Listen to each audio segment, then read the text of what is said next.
क्या कह रही है बहन कि अब की बार कोई मिडिल मैन नहीं है, वो बापों का बाप, वो बाप जी खुद धरती पे आया हुआ है। और वो बाप जी है सतगुरु रामपाल जी, सतगुरु रामपाल जी सबका बाप जी। तो इस बहन से शिक्षा ले लो, बहन क्या कह रही है।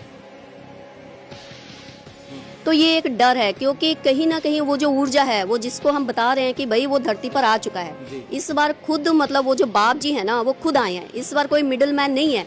जैसे हम पहले ही बताए हैं कि भाई ये गुरु, ये सब जो परंपरा चल रही है ना, आश्रमों की, ये अखाड़े की, ये दीक्षा देने की, ये सब चीजें खत्म हो गई हैं। इसको मान लीजिए। मतलब देर हो जाए, पहले ही बहुत देर हो गई है, अब मान लीजिए यही सत्य है।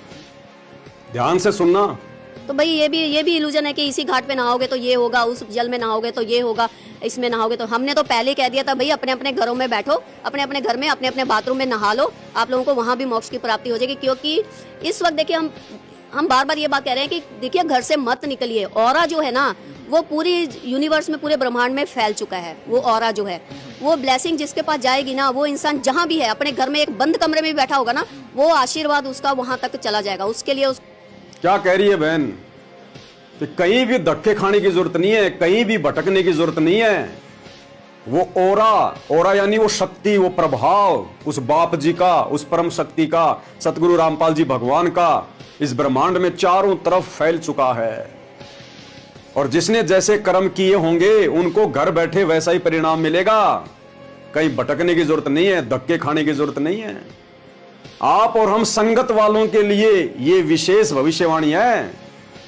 2014 बरवाला कांड, परमात्मा हिसार जेल में जाके बैठ गए। उसके बाद में संगत ने आश्रमों में धक्के नहीं खाने थे, और ना वर्तमान में धक्के खाने चाहिए, ना कहीं पर संगत ने भटकना चाहिए। अगर कुछ करना चाहिए तो मर्यादा में रह के भक्ति, जो 90% संगत नहीं कर रही है। आश्रमों में जाकर केवल आपने मर्यादा तोड़वाई है, भक्ति नहीं बनाई। तो क्या कह रही है बहन कि उस परम शक्ति का जो ओरा है, जो ब्लेसिंग है, जो आशीर्वाद है, वो पूरे ब्रह्मांड में फैला हुआ है। लेकिन मिलेगा उसी को जो मर्यादा में है, जो मर्यादा में है, जो गुरु को इष्ट मानता है, जिनका कनेक्शन अपने गुरु से जुड़ा हुआ है, जिसका नाम खंड नहीं है, जिसकी मर्यादा खंडित नहीं है। वो ब्लेसिंग ऑटोमेटिक उस भगत के पास जाएगी हिसार जेल से। वो चाहे इंग्लैंड में बैठा हो, चाहे जापान में बैठा हो, चाहे हिंदुस्तान में बैठा हो, उसको आश्रमों में धक्के खाने की जरूरत नहीं है। लड्डू जलेबी बर्फी के चक्कर में हरी आई गाय की तरह भटकने की जरूरत नहीं है।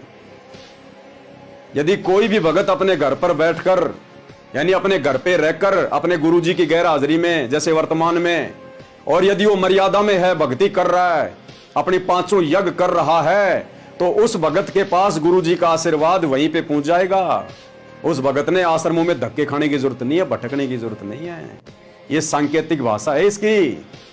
जगत वाले तो कहां समझेंगे, 90% भगत भाई बहन भी नहीं समझ रहे। और हम सत्सेवक समझ भी रहे हैं और महसूस भी कर रहे हैं, और परमात्मा का आशीर्वाद, वो ब्लेसिंग लगातार ले रहे हैं। आप और हम भगत भाई बहन सत्सेवक गुरुदेव के जेल जाने के बाद किसी आश्रम में नहीं गए, कहीं नहीं भटके, बस अपने गुरु को समझ लिया कि गुरु कैसे प्रसन्न होगा, कौन से भक्ति सुक्रम करने से गुरु प्रसन्न रहेगा। हमने वही सुक्रम करने शुरू कर दिए घर बैठे। गुरु को इष्ट मान लिया, परमात्मा मान लिया। गीता अध्याय 3 श्लोक 13 के अनुसार उनको परमात्मा मानकर भोग लगाना शुरू कर दिया। घर घर गुरु का आश्रम बना दिया, आसन लगा दिया, और नेक नीति ईमानदारी से अपना काम कर रहे हैं, और ज्ञान आधार से भक्ति कर रहे हैं। और परमात्मा अपने प्रत्येक बच्चे के साथ में है, शब्द रूप में प्रत्येक बच्चे के साथ में। दर्शन दे देकर परमात्मा विश्वास बढ़ा रहे हैं, प्रकट हो के परमात्मा विश्वास बढ़ा रहे हैं। तो परमात्मा कहां है? परमात्मा अपने मर्यादित भगत के साथ में है। घट हिम गंगा, घट हिम जमुना, घट हिम है जगदीश, सतगुरु तारेंगे। तो हमने किसी भी जगह भटकने की जरूरत नहीं है। हमने परमात्मा का आशीर्वाद, वो ब्लेसिंग प्राप्त करने वाले अच्छे भक्ति कर्म करने हैं।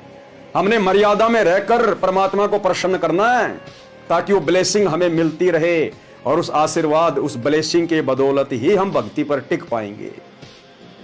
तो ये बहन ये बात कहना चाह रही है इस बात को दुनिया वाले तो छोड़ो, हमारे 90% भाई बहन जो आश्रमों से जुड़े हुए हैं वो भी नहीं समझ पा रहे।